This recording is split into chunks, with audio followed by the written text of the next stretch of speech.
اعوذ باللہ من الشیطان الرجیم، بسم اللہ الرحمن الرحیم۔ پیارے بچوں، السلام علیکم ورحمۃ اللہ وبرکاتہ۔ Government U P S درنگ سوزون Mawar سے میں آپ کا ٹیچر مشتاق احمد آپ سے مخاطب ہوں۔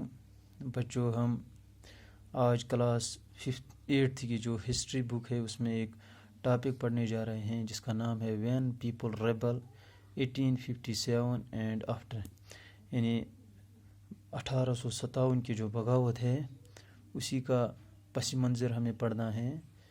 تو یہ بغاوت کیسے وقوع پذیر ہوئی، کیسے یہ اٹھی ہندوستان میں انگریزی حکومت، یہ جو برٹش لوگ یہاں پر حکومت کر رہے تھے ان کے خلاف ایک بہت بڑی بغاوت ہم کہہ سکتے ہیں ہندوستانی عوام نے کی۔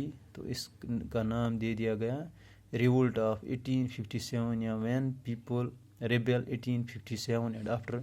اس کے بعد کے واقعات بھی ہمیں پڑھنے ہیں۔ تو سب سے پہلے ہمیں یہ پڑھنا ہے یہ جو 1857 کی بغاوت تھی انگریزی حکومت کے خلاف، یہ کیسے اور کیوں اٹھی۔ اس کے کچھ وجوہات تھے، اس کے کچھ سوشل کازز تھے، پولیٹیکل کازز تھے، ریلیجس کازز تھے۔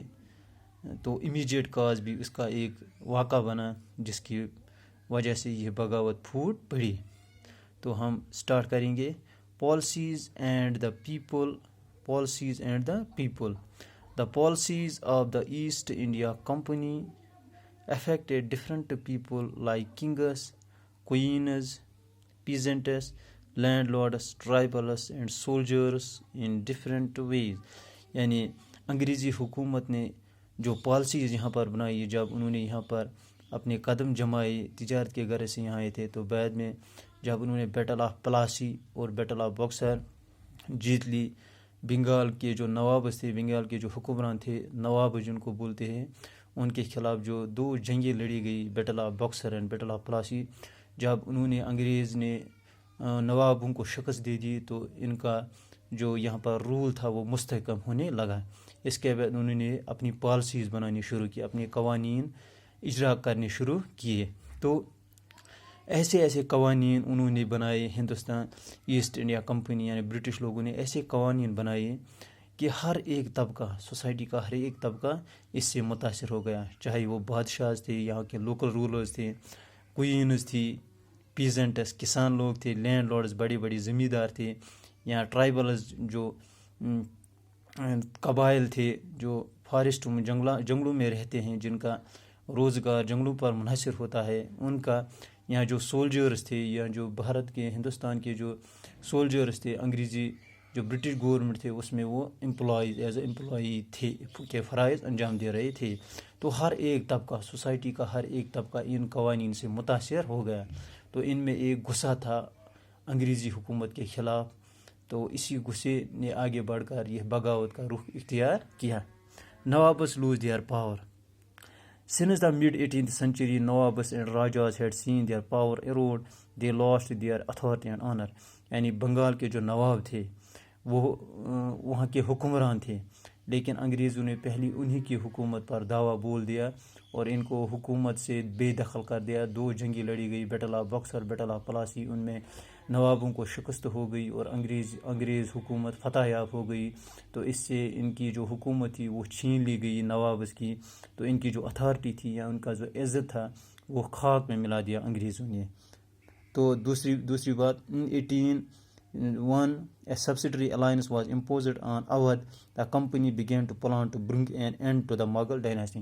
یعنی ایسے قوانین، چاہے سبسڈری الائنس ہو یا ڈاکٹرائن آف لیپس ہو، یہ 2 قوانین ایسے تھے کہ یہ جو یہاں کے لوکل رولرز تھے، ان کی جو حکومتیں تھیں مختلف علاقوں پر، ان کی حکومتوں کو انگریز جو تھے، برٹش لوگ جو تھے، ان کی حکومتوں کو انہوں نے ضم کر دیا اپنی حکومت میں، یعنی ان کی جو اتھارٹی تھی وہ ختم ہو گئی اب ایز اے راجاز۔ ان کی جو جاگیریں تھیں یا حکومتیں تھیں وہ انگریزی لوگوں نے ختم کر دیں۔ دا پیزنٹس اینڈ دا سپائیز۔ دوسرا طبقہ تھا پیزنٹس، کسان اور سپاہی جو فوجی تھے، ہندوستانی لوگ جو انگریزی حکومت میں فوجی کے فوج میں اپنے فرائض انجام دے رہے تھے، ان پر کس طرح سے انگریزی حکومت نے اپنی جو پالیسیز تھی ان پر ٹھونس دی، تو ان میں بغاوت کے جو جذبات تھے وہ ابھرنے لگے۔ In the countryside, peasants and the زمیندارز resented the high taxes and the rigid methods of revenue collection. یعنی یہ جو یہاں کے کسان تھے یا بڑے بڑے جو زمیندار تھے، انگریز نے ایسی ٹیکسز کا نظام اجرا کیا یا جو ریونیو کلیکشن تھا ایسے ہارش طریقے سے ان پر مسلط کیا جاتا تھا. وہ بیچارے وہ ریونیو جو تھا ٹیکس جو تھا وہ وقت پر وہ نہیں بھر پا رہے تھے. یعنی ان پر بہت زیادہ بوجھ لا دیا گیا ان کسانوں پر. یعنی ان کو ہائی ٹیکسز بار ٹیکس سسٹم میں تبدیلی کی گئی، زیادہ سے زیادہ ان سے وصولنے لگا انگریز لوگ. تو ان میں بھی نفرت کا جو عنصر تھا انگریزی حکومت کے خلاف ابھرنے لگا تھا. The Indian sepoys in the employment of the company were unhappy about their pay, allowances and conditions of services. دوسری طرف جو ہندوستانی سپاہی تھے، ہندوستانی جو فوجی تھے انگریزی حکومت کی جو نوکری کر رہے تھے، تو ان کے ساتھ بھی اچھا سلوک نہیں کیا جا رہا تھا. ان کو جو انگریزی سپاہی تھے ان کے مد مقابل ہندوستان کے جو سپاہی تھے ان کو کافی کم تنخواہ دیا جاتا تھا.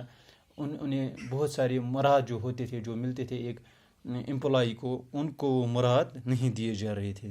تو اس وجہ سے ایک گراؤنڈ سا بنتا گیا اس بغاوت ریولٹ آف 1857 انگریزوں کے خلاف. تو آج کے لیے بس اتنا ہی. مجھے اجازت دیجیے. خدا حافظ.